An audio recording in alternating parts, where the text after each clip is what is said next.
Angikubingelele ngokukhulu ukuyithoba igama uPastor Weningi sibiyake ngokukhulu ukuyinikela ekuthini sichaze la singakwazi ukuchaza khona kodwa phinde sibakhuthaza abantu ukuthi bangeza kwi-channel for i-second opinion noma ke besuke kwi-channel baye kwabanye abantu for i-second opinion. Siyohlala lesingqeni sigxile sibuze siphendule la siphendula khona uphana obza ukuthi ke sawubona pastor ngabe ke kuchazani umuphupha ke la ukhulekela abantu kodwa ungaphasi kwamanzi uthi ngiphupheke ngikwiswimming pool kodwa ngihlezi ngaphasi kwawo amanzi ngikhulekela abantu ngiphefumula kahle ngiyabonga.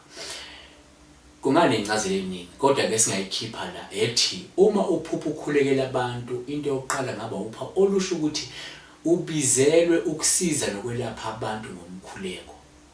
Kungasho ukuthi olwakho ubizo ukukhulekela abantu baphile uma ukuthi kade ubakhulekela lapha yena beneyinkinga begula bese bayaphila ngemva komkhuleko wakho.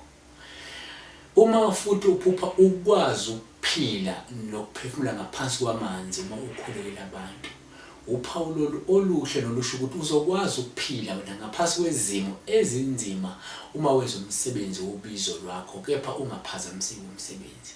Kusho ukuthi uma wenza umsebenzi wobizo lwakho angeke kwaphazamiseka nakuba uzungabhekana nazo izimo ezinzima ngenxa yokuthi ithongo lakho noma ke leso simo seyidlala ezikwembethe zizona ezikunikeza amandla okubhekana nalobu bunzima while uqhubeka usiza abantu besizakala empilweni. Asihlabele phambili uphila sande wakabhiyongo uthi sawubona pastor kusho ukuthini uphupha la umuntu odumile oyisangoma esithi khipha ke ubuhlalo nabo akwenze lezi zinto kabusha. Yes, uma uphupha la umelaphi efuna ukulungisela izinto zakho uphawu luhle kakhulu lolusho ukuthi ke usizo olufanele noludingayo empilweni uzolithola kulowamelaphi. Kanti futhi kungabuye kusho ukuthi wena ungumlandeli wakhe futhi uyakholelwa kuye. Kungenzeka unalo ithemba nokukholwa kuye ukuthi uma ngakuthinta noma kulekelela empilweni izinto zakho zingalunga. Kepha futhi ke kugcine emqondweni ukuthi kunabelaphi bendabuko njengamanje abasebenzisa izinto ezidonsayo okungaba yigubhu nezinye izinto ezidonsa abantu ukuze labo bantu befike bezolashwa. Kungenzeka nawe umphupha ngenxa yokuthi kunezinto ayisebenzisayo ezidonsa abantu ukubaletha kuye bezolashwa okungasiyo ke into embi nokho. Business is business. Unto ezimnandi uthi sawubona pastor cela ukubuza chazani uphupha izinkomo noma ke izimbuzi zizidlela nje edlelweni. Uma uphupha la ubona izinkomo zidle inkambe yazo uphawu lolu oluhle kakhulu lovame ke la ukubika ukuzethemba ukunqoba ukuchuma injabulo nenala kuloko sokwenza empilweni. Kanti futhi libuye lisho la uqongelela incebo inqubekela phambili nempumelelo ezayo empilweni.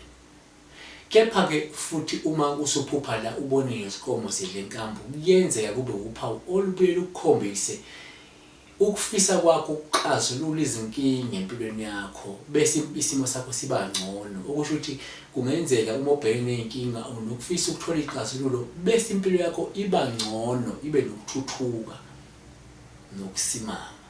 Kanti ke uma uphupha la ubona umhlambi wezimbuzi uphawu luhle kakhulu ngana ukuthi nolusho incebo lusho amathuba amahle okuthuthuka ngakwezemali. Kanti lingabe lisho ukukhushulwa esikhundleni nokuthola amafa esikhathini esizayo.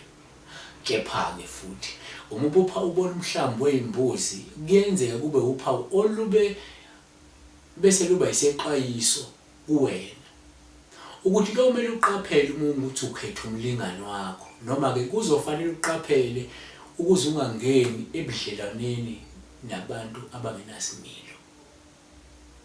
Asiphethe ngelithi uphele mase ukuthi sawubona mfundisi siyabonga ngencazelo ziyasiza kakhulu ukuphupha indlu entsha ekuthiwa yakhelwe ngumzali ongasekho. Kukhona omunye umzali osaphila kodwa nevakashile kule ndlu kuthiwa yakhelwe izingane, ngabe lisho ukuthini. Ngaba-ke nencazelo ezinde neziningi kodwa kasiphethe ngelithi uma uphupha ubona indlu ongaba yindlu entsha noma indlu enhle, uphawu oluhle nolungasho ukuvikeleka, lingasho uba khona kozinzo emndenini, lungabe lisho ukuba khona kwesithunzi kumuntu othile noma kuwena uqobo. Yabo, lungaphinde kusho ukuba nombono omusha noma ukuba nesimo senqondo esisha ngesimo sekusasa lakho noma ngesimo sempilo yakho. Uma uphupha ubona indlu entsha eyakhiwe umama wakho osashona-ke, kungaba uphawu olungabi ukuthi umama wakho ongasekho ulithongo elihle nelivikelayo empilweni. Kungasho nokuthi ufuna umndeni ubumbane, uvikeleke, nokuthi uhlale ufudumele noma uhlale ngemfudumalo. Futhi uma uphupha la ubona indlu entsha, kungaba uphawu olungabi ukuthi ufisa ukwakha umndeni onemfudumalo nomlingani wakho, noma-ke ufisa ukuthi nihlalisane ngokuthula, nibumbene futhi ninemfudumalo nomndeni wakho. Asibambe lapho ngethemba lokuthi mhlawumbe sikuphendulile waphenduleka. Siyathemba uNkulunkulu uzokulonda, uNkulunkulu ekugcine, Inkosi ithembuza.